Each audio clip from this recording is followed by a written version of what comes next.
আসসালামু আলাইকুম। এখন শুনবেন সংবাদ শিরোনাম। জনগণ ধানের শীষে রায় দেবে জেনে ষড়যন্ত্রে লিপ্ত বহুরূপী একটি গোষ্ঠী। জনসভায় তারেক রহমান বললেন, এবারের ভোট নির্বাচিত হলে এমপি ও তাদের পরিবারের সদস্যদের আয় ব্যয়ের হিসাব জানাবে জামায়াতে আমির। কেউ জনগণের সম্পদে হাত দিলে ছাড় নয়। মুন্সিগঞ্জের মোল্লাকান্দিতে নির্বাচনে দুই প্রতিপক্ষের মধ্যে ধাওয়া পাল্টা ধাওয়া, অস্ত্র নিয়ে হামলা, দেশ জুড়ে বিপুল অস্ত্র গোলাবারুদ উদ্ধারের দাবি সেনাবাহিনী। ত্রয়োদশ জাতীয় সংসদ নির্বাচনের উত্তাপ সারা দেশে। প্রার্থী ও নেতাকর্মীদের দৌড়ঝাঁপ পাড়া মহল্লায়। উন্নয়নের প্রতিশ্রুতি, শান্তিপূর্ণ পরিবেশ চায়। এতক্ষণ দেখছিলেন সংবাদ শিরোনাম, এখন দেখবেন বিস্তারিত। নির্বাচনে যারা ষড়যন্ত্র করবে ঐক্যবদ্ধভাবে তাদের দাঁত ভাঙা জবাব দেওয়ার হুঁশিয়ার দিলেন বিএনপি চেয়ারম্যান তারেক রহমান। বললেন, তার দল সেই বাংলাদেশ গড়ে তুলতে চায় যেই প্রত্যাশায় মুক্তিযুদ্ধ ও জুলাই অভ্যুত্থান হয়েছে। এছাড়া বৃহত্তর দিনাজপুরে উন্নয়নের এক ঝাঁক প্রতিশ্রুতি দেন তিনি। জানালেন, ধর্ম বা বর্ণ নয়, যোগ্যতার ভিত্তিতে এগিয়ে যাবে মানুষ। সহকর্মী আরিফিন শাকিলের রিপোর্ট। কৃষি আর কৃষকের নগরীতে এ যেন রাজনৈতিক উৎসব। যে যেভাবে পেরেছেন ছুটে আসেন ঠাকুরগাঁ জেলা স্কুল মাঠে। কেউ খণ্ড খণ্ড মিছিলে পা মিলিয়ে, কেউ আসেন একাই। ধর্ম বর্ণ ভুলে জনস্রোতে একাকার হয়ে যান ঠাকুরগাঁও পঞ্চগড়ের মানুষ। জেলা স্কুল মাঠ ছাড়িয়ে জনসমাবেশ পৌঁছে যায় আশপাশের সড়কে। প্রায় 23 বছর পর জিয়াপুত্র যখন মঞ্চে, উল্লাসের ঢেউ উঠে জনসমুদ্রে। ঠাকুরগাঁয়ের সন্তান মহাসচিব মির্জা ফখরুলকে নিয়ে তারেক রহমান জানান অভিবাদন। যে মাটি বরাবরই ভোটের মাঠে বিএনপিকে হতাশ করেছে, এবার ইতিহাস বদলে দেওয়ার বার্তা দিল এই জনসভা। ধানের শীষের পক্ষে ভোট চান ঘরের ছেলে মির্জা ফখরুল। উপস্থিত জনতা হাত উঁচিয়ে সেই দাবিতে সমর্থন দেন। আপনারা আগামী 12 তারিখে এই ঠাকুরগাঁ জেলা এবং আশেপাশের প্রার্থীগুলোকে জয়যুক্ত করে আমাদের নেতা তারেক রহমানের হাতকে শক্তিশালী করবেন, যেন তিনি এই নির্বাচনের মাধ্যমে প্রধানমন্ত্রী হয়ে আমাদের দেশকে কাঙ্ক্ষিত লক্ষ্যের দিকে, উন্নয়নের দিকে নিয়ে যেতে পারে। বক্তব্যের শুরুতেই 2003-04 সালে এই অঞ্চলের নিজের রাজনৈতিক কর্মসূচির কথা স্মরণ করেন বিএনপি চেয়ারম্যান। বললেন, তার দল জনগণকেই ক্ষমতার উৎস ভাবে, তাই এই ছুটে আসা।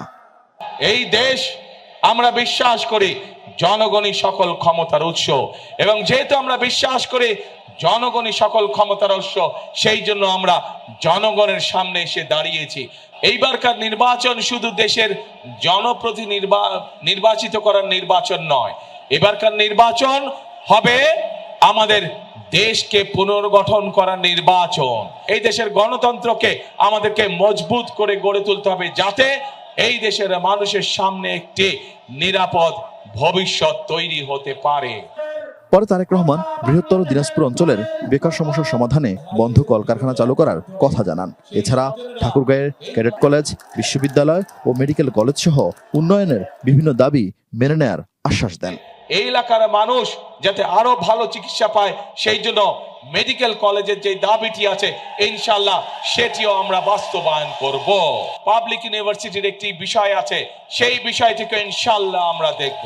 পঞ্চগড় এবং ঠাকুরগাঁয় যে চিনি কল আছে, যে রেশম কারখানা আছে, পঞ্চগড়ে যে চা শিল্প আছে, এই শিল্পগুলোকে আবার আমরা গড়ে তুলতে চাই, যাতে করে এই এলাকার মানুষ বেকার না থাকে। বিএনপি আগামী 12 তারিখে নির্বাচনে সরকার গঠন হলে যত দ্রুত সম্ভব আমরা এই এলাকার এয়ারপোর্ট ইনশাআল্লাহ চালু করব। পরে নীলফামারী সমাবেশে যোগ দেন তিনি। বলেন, দেশের মানুষ ধানের শীষের পক্ষে রায় দিবে জেনেই বহুরূপধারী একটি গোষ্ঠী ষড়যন্ত্রে লিপ্ত হয়েছে। বাংলাদেশের মানুষের ভোটের অধিকারকে যারা কেড়ে নিয়েছিল, তারা তো দেশ থেকে ছেড়ে পালিয়ে গিয়েছে, কিন্তু তাদেরই এক সহযাত্রী তারা দেশে রয়ে গিয়েছে। বিভিন্ন সময় তারা দেশ স্বাধীনের পর থেকে, দেশ স্বাধীনের আগে থেকে বিভিন্ন সময় তারা বিভিন্ন রূপ ধারণ করেছে।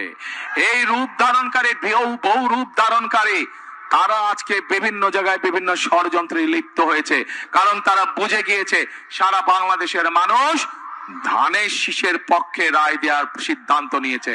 সেই জন্যই তারা বিভিন্ন ষড়যন্ত্রে লিপ্ত হয়েছে।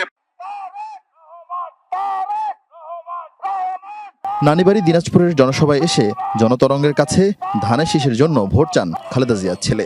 বলেন সেই বাংলাদেশ গড়ে তুলতে চায় তার দল, যে প্রত্যাশায় মুক্তিযুদ্ধ ও ২৪-এর অভ্যুত্থান হয়েছে। আমরা সকল ধর্মের মতের মানুষকে সাথে নিয়ে আমাদের আগামী দিনের প্রত্যাশিত বাংলাদেশকে ধীরে ধীরে গড়ে তুলতে চাই। কাজেই সেই প্রত্যাশিত বাংলাদেশকে যদি গড়ে তুলতে হয় আমাদেরকে ঐক্যবদ্ধ থাকতে হবে।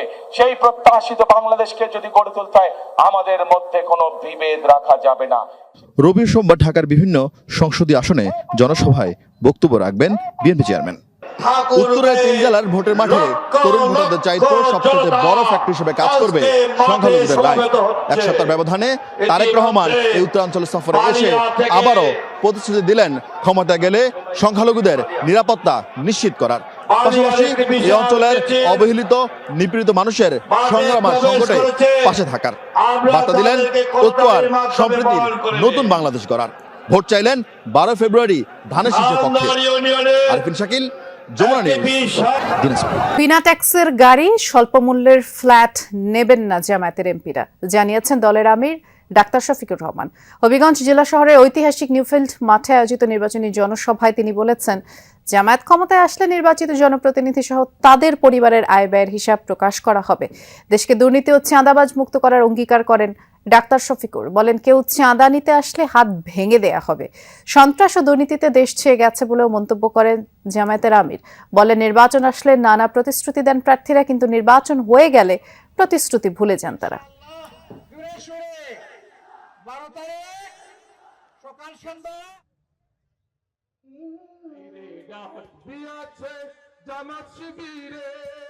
ন্যায় বিচার আমরা নিশ্চিত করবো, তা থেকে মুক্তি পায় মুক্তি পাক, শাস্তি পায় শাস্তি। এই মহাগ্রন্থ আল কোরআন থেকে তেলাওয়াত পেশ করবে 18 কোটি মানুষের।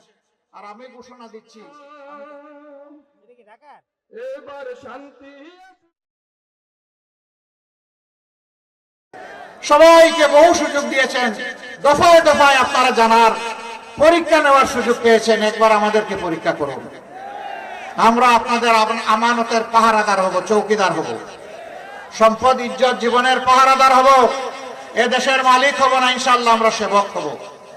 আপনারা যদি এই আমানত আমাদেরকে দিয়ে উপহার দিয়ে সাহায্য করেন, আমরা ইনশাআল্লাহ আপনাদের আস্থার প্রতিদান দেওয়ার জন্য আমরা অঙ্গীকারবদ্ধ। এরপর মৌলভীবাজারের কুলাউড়ার নবীন চন্দ্র উচ্চ বিদ্যালয় মাঠের নির্বাচনী জনসভায় যোগ দিয়ে জামায়াত আমির বলেন, ক্ষমতায় গেলে কর্মসংস্থান সহ বিভিন্ন ক্ষেত্রে নারীদের নিরাপত্তা নিশ্চিত করা হবে। এছাড়া এমন বাংলাদেশ গড়ে তোলা হবে যেখানে সব মানুষ আইনের চোখে সমান থাকবে।